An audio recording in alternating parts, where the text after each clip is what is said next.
मजबूत होते हैं तो मौर्य से लेके पल्लवी से लेके सलीम शेरवानी छोड़ भी जाते तो आपका कुछ नहीं बिगड़ता। क्या ये कहेंगे आप यहाँ पे बैठ करके कि जो इन्होंने 370 किया था वो गलत किया था, या जो राम मंदिर का निर्माण कराया था वो गलत कराया था? कांग्रेस को इस बात का उत्तर खोजना होगा कि आप 44 सीट पर आकर खड़े हो गए बनकर के आप हम जनता के ठेकेदार हैं। अरे आप कैसे ठेकेदार हो भाई? आपको 44 सीट दी कुल, आपसे ज्यादा वोट और आपसे ज्यादा विधायक अनुप्रिया पटेल की पार्टी के हैं। हिंद वंदे मातरम। दोस्तों स्वागत है जनता दरबार में। दोस्तों आज का ये डिबेट काफी कमाल का होने वाला है, इसलिए आप लोग से अनुरोध है कि डिबेट को अंत तक देखिए। दोस्तों इस चैनल पे हमेशा अमिताभ अग्निहोत्री का लेटेस्ट डिबेट वीडियो आते रहता है, सो आप लोग को इस डिबेट पे फुल एंजॉय लेना है और आप लोग को इस डिबेट पे काफी आनंद आएगा। चलिए डिबेट को स्टार्ट करते हैं। अभी मेरा सवाल सिर्फ इतना था कि आपके चुनाव से ठीक पहले आपकी पार्टी के अगर बड़े नेता छोड़कर जाते हैं तो पार्टी को डेंट लगता है। इसे मेरी पत्रकारी समझ कहती पार्टी कोई हो, ठीक। सपा ने उसको रिवर्ट कर दिया, उन्होंने कहा इनकी तरफ जा रहे हैं इसलिए इनको नुकसान होगा। वो नुकसान होगा भाजपा वाले भुगतेंगे। लेकिन स्वामी मौर्य आप क्या महत्वपूर्ण थे तब ना अखिलेश जी बगल में बैठाए थे। वो आज आप कह सकते हो, आज बोल सकते हो कि कौन है मौर्य, जाए पार्टी बना के देख लें। तो ये तो फिर देखना पड़ेगा ना। स्वयं कहा कि हम पार्टी बनाने जा रहे हैं। सरदार मौर्य ने स्वयं कहा कि हम पार्टी बनाएंगे। ठीक नहीं, आपने सलीम शेरवानी को भी घोषणा, अरे भाई पांडे जी अभी रुक जाओ, आपने आपकी पार्टी ने सलीम शेरवानी को भी उछाल दिया प्रस्ताव कि भाई तुम भी पार्टी बना के देख लो। बोले कोई भी बना सकता, पत्रकार से बोले ये भी तुम भी बना सकते हो, बना लो। ये जो जेस्चर है ना, ये अगर आपको लगता है अच्छा है तो फिर बहस खत्म, फिर विवाद ये सवाल खत्म यहीं पर। अगर आपको लगता है ये जेस्चर अच्छा है चुनाव के समय, मैं खून की बात तो नहीं कहूंगा लेकिन पार्टी की मजबूती की बात तो कर ही सकता हूं।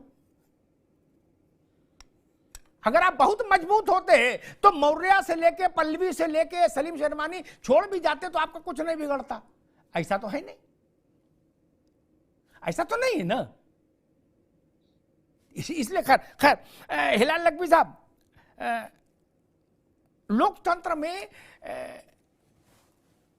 सिवाय जीत के जनता के मैंडेट के अलावा और कोई पैमाना नहीं जिससे आप ये पता लगाएं कि किससे जनता प्रसन्न है और किसकी बात जनता को अच्छी लग रही, किसकी बात खराब लग रही, किसको रिजेक्ट कर रही। नहीं, केवल एकमात्र कसौटी चुनाव है। नहीं, जो आपने हर चुनाव में यही कहा कि लोकतंत्र खतरे में, संविधान खतरे में और आदि आदि चीजें देश में खतरे में है क्या, उसके बाद जनता का मैंडेट आया। ये नहीं माना जाना चाहिए कि जो आपने कन्विंसिंग की जिन इश्यूज को लेके वो इश्यूज जनता को पसंद नहीं आए। नकवी साहब जी, अमिताभ भाई, पहली बात हम बधाई दे दें अपने भाजपा के मित्र को कि वो 1 ट्रिलियन की इकॉनमी यूपी की कहते हैं। अरे फेंक रहा है 100 ट्रिलियन, बोलिए आपकी बस की नहीं है, नहीं होगा आपसे। प्रधानमंत्री भी 5 ट्रिलियन कहते कहते वादा करते चले आए और ना पहुंच पाए वहां तक कि उनके भी बस की नहीं है ना। जब दे ही रहे तो लंबी दीजिए। दिया था 40,000 करोड़ का निवेश आ रहा है उत्तर प्रदेश में, 40 पैसे का निवेश तो आया नहीं अभी तक कि कहीं किसी भी इन्वेस्टर ने नहीं किया है। तो इसलिए और लंबा कीजिए, आपकी 400 करोड़ बोलिएगा, 40 करोड़ छोटा है। जब बोलना ही है तो एक जीरो दाएं बाएं क्या होता है। अमिताभ भाई ने बड़ा महत्वपूर्ण बात कही कि साहब अगर हम 2019 में कह रहे थे तब भी हम नहीं जीते, 2014 में तो नहीं कहेंगे। अमिताभ भाई आपकी याददाश्त तो बहुत अच्छी है, हम अपने भाजपा को मान सकते हैं कि वो चीजों को इधर उधर कर सकते। 2014 में तो हम ही हुकूमत में थे, तब हम कहे के लिए कहेंगे संविधान खतरे में। 2019 का ही तो एक चुनाव हुआ है, ठीक है ना, और 2024 का होने वाला है ये दूसरा चुनाव। भारतीय जनता पार्टी का जो मैंडेट लेती थी इसके इलेक्शन में, किस पे लेती थी? 370 पर, राम जन्मभूमि पर। मैनिफेस्टो में था ना, कितने साल मैनिफेस्टो में रहा था, कितने साल तक की वो इसके लिए संघर्ष किया है उन्होंने, इस मैनिफेस्टो को लेकर के। उन्होंने क्या किया था? उन्होंने ये तो नहीं कहा कि मैंडेट नहीं दे रही पब्लिक, एकमात्र उसका जज जो है वो यही है कि हम जो है वो अगर जीत गए तो हमारा मैनिफेस्टो सही है, हार गए तो हमारा मैनिफेस्टो गलत है। ऐसा तो नहीं होता है ना अमिताभ भाई। किसने किया है ऐसा? यही तो मैनिफेस्टो थे इनके मैनिफेस्टो में, और तो कुछ कभी रहा ही नहीं है। 2-3 चीजें हैं, उन्हीं को घुमा फिरा करके वो पेश करते रहे हैं। ठीक। तो अब जाकर के 2014 में, 2019 में अगर हुआ है, 2024 में भी इसकी फिर परख हो जाएगी कि क्या हुआ क्या नहीं हुआ। अगर मान लीजिए हार गई भारतीय जनता पार्टी तो क्या कहा जाएगा? क्या ये कहेंगे आप यहाँ पे बैठ करके कि जो इन्होंने 370 किया था वो गलत किया था, या जो राम मंदिर का निर्माण कराया था वो गलत कराया था? दूसरी बात, एक सेकंड और बस अमिताभ भाई, अगर हम क्रेडिट की बात आपने कही कि ममता का क्रेडिट ममता को मिलेगा, तो भाजपा का डिस्क्रेडिट भी तो भाजपा ही को मिलेगा, उसका डिस्क्रेडिट कांग्रेस को थोड़ी मिल जाएगा। आधी बात आप थोड़ी कहिएगा, आप कहिए कि ममता को उसका क्रेडिट मिला, बिल्कुल सर आंखों पे आपकी बात सही है, लेकिन उसका डिस्क्रेडिट किसको मिला? झूठा कौन साबित हुआ? किसको जो है वहां के पर जो चिल्लाते चले आ रहे थे, सारा जो है उनकी पार्टी को तोड़ करके अपने में मिला लिया था, उसके बाद भी जो है वो ध्वस्त हो गए थे, तो उसका डिस्क्रेडिट तो भाजपा को मिलेगा। ठीक है नकवी साहब, उसी तरह से वो ये इलेक्शन लड़ रही है और वही नतीजा फिर आना है। ठीक है नकवी साहब, ठीक। नकवी साहब ने कहा तब क्या कहिएगा वो हम बता दें, हमको चुनाव नहीं लड़ना ना, अपनी अपनी चिंता करो। क्या मेरे जैसा आदमी कहां मिलेगा भैया? सावधान 22 पसेरी समझने गलती मत करना। हाँ? तब मैं ये कहूंगा भारतीय जनता पार्टी के राज को जनता ने नकार दिया, ये मैं ये बोलूंगा। किसी बात कर रहे हो? किस लोक में हो? ना ना ना ना ना, मेरे साथ नहीं चलता ये सब। लेकिन कांग्रेस को इस बात का उत्तर खोजना होगा कि आप 44 सीट पर आकर खड़े हो गए। आप कुछ भी नहीं, अभी आवाज नहीं जाएगी, हिला लग ना, ये गलत बात। 44 सीट पर आके आप खड़े हो गए और आप कह रहे हो कि हम जनता के ठेकेदार हैं। अरे आप कैसे ठेकेदार हो भाई?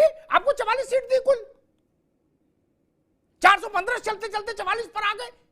उत्तर प्रदेश में जहां मोतीलाल नेहरू, जवाहरलाल नेहरू, इंदिरा गांधी, राजीव गांधी, संजय गांधी रहे, वहां आप 2% वोट के शेयर होल्डर हो, 2%, और बातें लाल किले में खड़े होकर कर रहे हो। यार ये नहीं करो, लोकतंत्र में इसके अलावा कोई तरीका ही नहीं ना।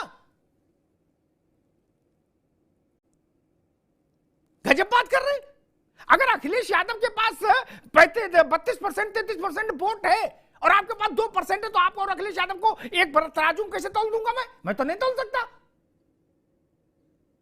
आपसे ज्यादा वोट और आपसे ज्यादा विधायक अनुप्रिया पटेल की पार्टी के हैं उत्तर प्रदेश में, और कांग्रेस फिर भी मुस्कुरा रही है, हंस रही है, तो उसको मेरा प्रणाम। फिर मेरा प्रणाम। अगर जवाहरलाल की पार्टी तब भी खुश है कि उत्तर प्रदेश में हम अनुप्रिया पटेल की पार्टी से भी नीचे हैं, तो मैं उसको प्रणाम करूंगा। इसके अलावा और क्या कर सकता हूं? जहां से इंदिरा गांधी चुनाव लड़ती हो, जहां से पंडित जी चुनाव लड़के जीतते हो, उस प्रदेश में आप अनुप्रिया पटेल की पार्टी से नीचे खड़े हो गए। बताइए, अपना दल से। फिर भी आप हंस रहे हैं, प्रसन्न हैं, स्वस्थ हैं।